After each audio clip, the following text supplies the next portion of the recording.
TDS classes में आपका स्वागत है।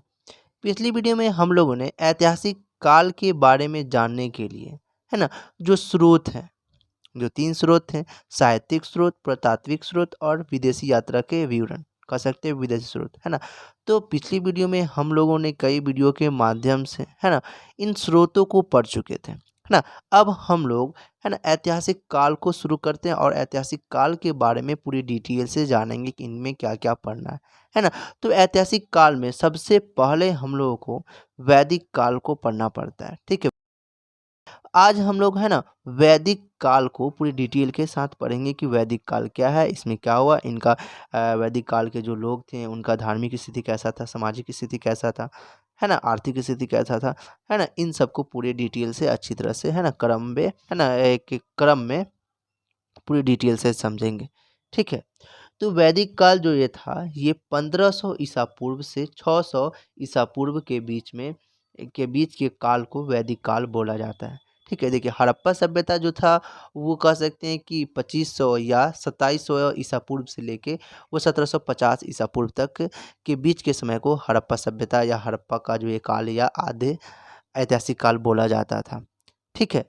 तो इसके बाद क्या हुआ कि 250 साल बीच में छूट गया। इसका मतलब क्या हो गया, जब कोई भी नया सभ्यता या कुछ भी जब मतलब देखिए, एक सभ्यता का लोप हुआ, फिर दूसरा सभ्यता मतलब फिर दूसरे लोग आपस में धीरे-धीरे विकसित हुए, धीरे-धीरे रहने लगे। इसके बीच में क्या हुआ कि 250 साल लग गया। तो इसलिए हम लोग इस बीच में 1750 से लेके 1500 के बीच के काल के बारे में ज़्यादा कुछ हम लोग नहीं पढ़ पाते हैं। हम लोग डायरेक्ट शुरू करते हैं 1500 ईसा पूर्व से लेके 600 ईसा पूर्व के बीच के बारे में। फिर इसके आगे के बारे में हम लोग पढ़ेंगे तो उसका कुछ और नाम होगा।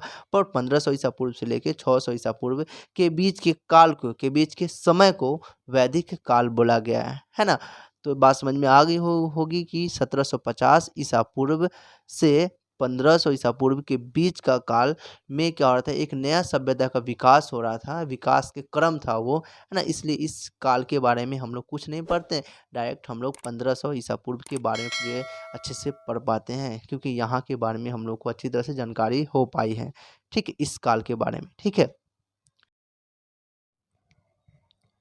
हड़प्पा सभ्यता के बाद भारत में जिस नवीन सभ्यता का विकास हुआ, उसे ही आर्य सभ्यता या वैदिक सभ्यता के नाम से जाना जाता है, ठीक है। मतलब हड़प्पा सभ्यता लुप्त हुआ, इसके बाद जो नया सभ्यता आया, नवीन सभ्यता आया, नया सभ्यता आया, उसको वैदिक सभ्यता बोला जाता है, ठीक है। और ये एक वैदिक सभ्यता जो था वो एक ग्रामीण सभ्यता था। और कैसे ग्रामीण सभ्यता था उसको हम ऐसे आगे पूरी डिटेल में जानेंगे, है ना। लेकिन सिंपल सा आप समझ लीजिए कि जो वो हड़प्पा सभ्यता था वो एक शहरी सभ्यता या नगरी सभ्यता था, जिसको हम लोग पूरे अच्छे से जान चुके हैं कि वो कैसे नगरीय सभ्यता था या कैसे वो शहरी सभ्यता था, ठीक है।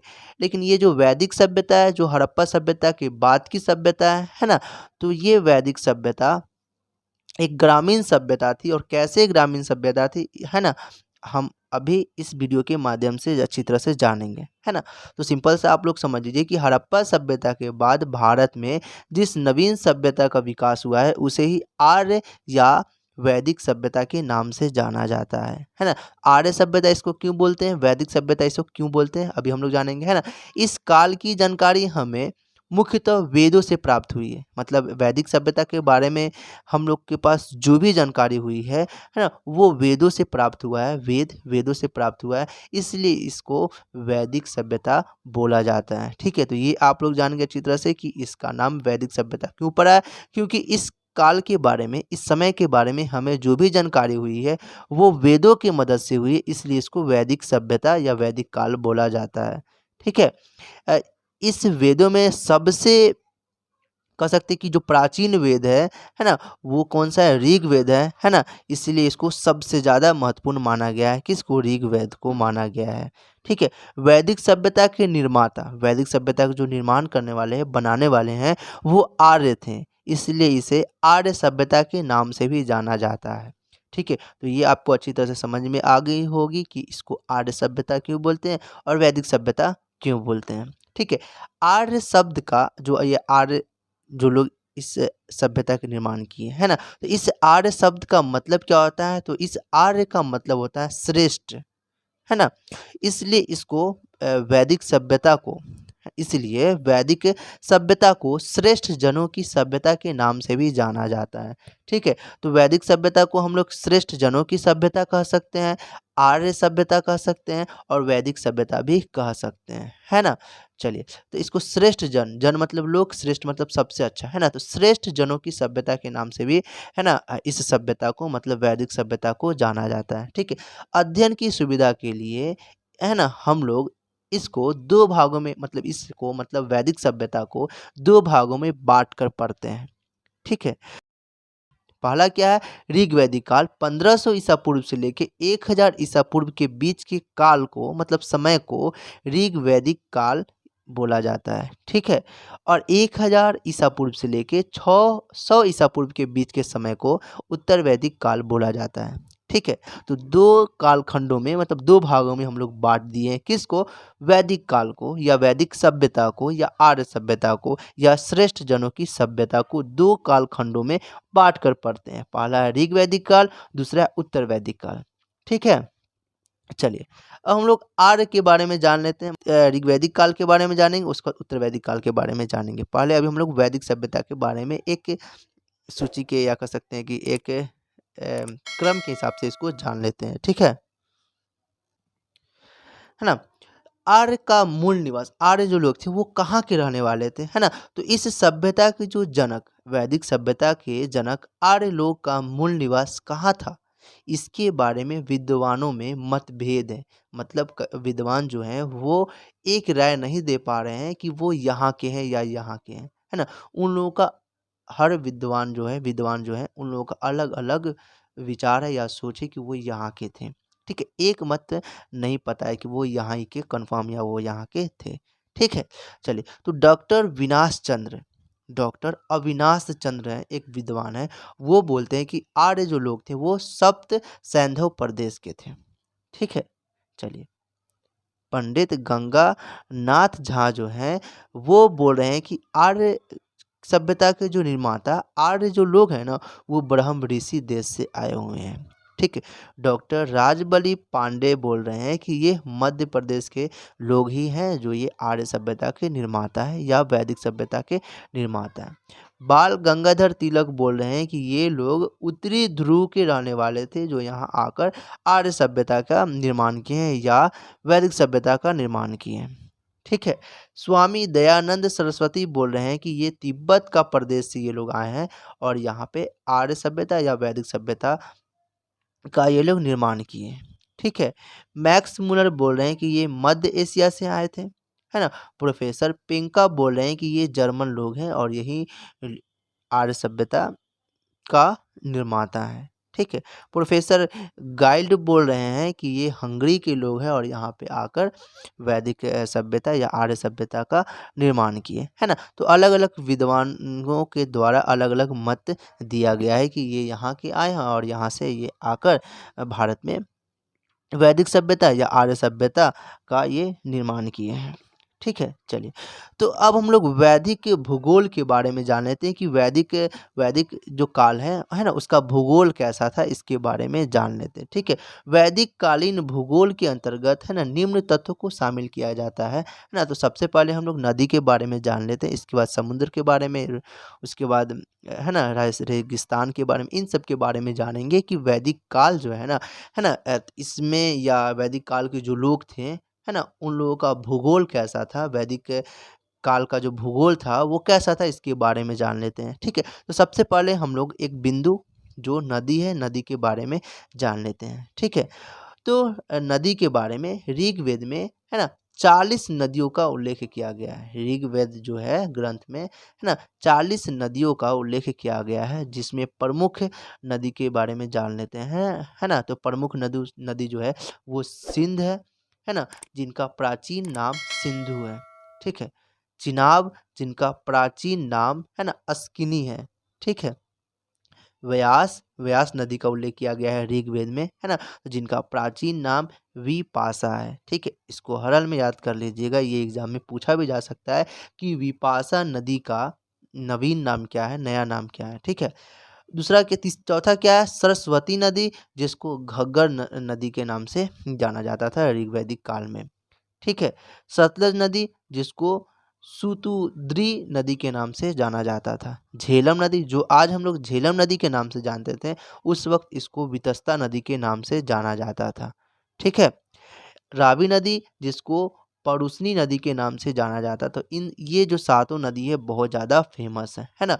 सिंधु की पत्नी और सिंधु की ये, मतलब देखिए, चिनाब, व्यास, सतलज, झेलम, रावी, है ना। देखिए, चिनाब, व्यास, सतलज, झेलम, रावी, इन पांचों को सिंधु नदी की पत्नी या रानियों के नाम से इसको जाना जाता है कि ये सिंधु नदी है, उनकी पत्नियां हैं या रानियां हैं, है इनकी, इससे ये जाना जाता है। और सिंधु नदी कहाँ है? ये पंजाब में है ना। चलिए, इन सातों को सप्त सिंधु या सप्त संधों के नाम से भी जाना जाता है। ये सातों को, ठीक है, इन सातों को, पांचों को नहीं, इन पांचों को, जैसे कि चिनाब, व्यास, सतलज, झेलम, रावी, इन पांचों को तो सिंधु नदी की पत्नी या रानिया के नाम से जाना जाता है, इन पांचों को, है ना। लेकिन इन सातों को, जो सातों नदी प्रमुख है ना, तो इन सातों को, है ना, सप्त सैंधव या सप्त सिंधु के नाम से जाना जाता है। ठीक है। चलिए ना, इन सातों नदियों में सबसे महत्वपूर्ण नदी सिंधु नदी थी। ठीक है। इन जो सातों नदी पर हम लोग जाने हैं कि सिंध या सिंधु, चिनाब या अस्कनी, है ना, व्यास, जिसको पुराना नाम विपाशा, ना, सरस्वती या घग्गर, तो ये भी जो सातों नदी है ना, तो इन सातों नदी में सबसे महत्वपूर्ण नदी जो था, जो माना जाता था, वो सिंधु नदी को सबसे महत्वपूर्ण माना जाता था। ठीक है। और सबसे पवित्र या लोकप्रिय नदी जो था, वो सरस्वती नदी को माना जाता था। ठीक है। तो उत्तर वैदिक काल में, सॉरी, वैदिक काल में, वैदिक सभ्यता में, आर्य सभ्यता में, है ना, सबसे पवित्र और सबसे लोकप्रिय, पवित्र या सबसे लोकप्रिय कौन सा नदी था? तो वो सरस्वती नदी था। ठीक है। तो ये भी एग्जाम में पूछा जा सकता है कि वैदिक काल में लोग, वैदिक काल के जो लोग थे, वो सबसे पवित्र या सबसे लोकप्रिय नदी कौन था उस वक्त, है ना। मतलब कौन सा नदी को सबसे पवित्र नदी मानते थे? जैसे कि अभी गंगा नदी को माना जाता है ना, पर उस वक्त, है ना, सरस्वती नदी को सबसे पवित्र नदी माना जाता था। ठीक है। सरस्वती नदी को नदीतमा, है ना, प्लाक्षवती, वेद स्मृति या वेदवती या नदियों की माता कहा जाता है। जो ये सरस्वती नदी है, इसको नदियों की माता के नाम से भी जाना जाता है। ठीक है। इस समय गंगा और यमुना महत्वपूर्ण नदी नहीं थी। ये भी एग्जाम में पूछा जा सकता है। जैसे कि अभी सबसे महत्वपूर्ण नदी में अगर माना जाता है तो ये गंगा यमुना को, है ना, गंगा नदी को सबसे महत्वपूर्ण माना जाता है ना। पर उत्तर वैदिक काल में, मतलब आर्य सभ्यता में, है ना, या कह सकते हैं वैदिक सभ्यता में, है ना, गंगा नदी को महत्वपूर्ण नहीं माना जाता था। ठीक है। तो ये एकदम खास बात है ना। गंगा का एक बार और यमुना का 3 बार ऋग्वेद में उल्लेख किया गया। ऋग्वेद जो ग्रंथ है, उस ग्रंथ में उल्लेख किया गया है। ठीक है ना।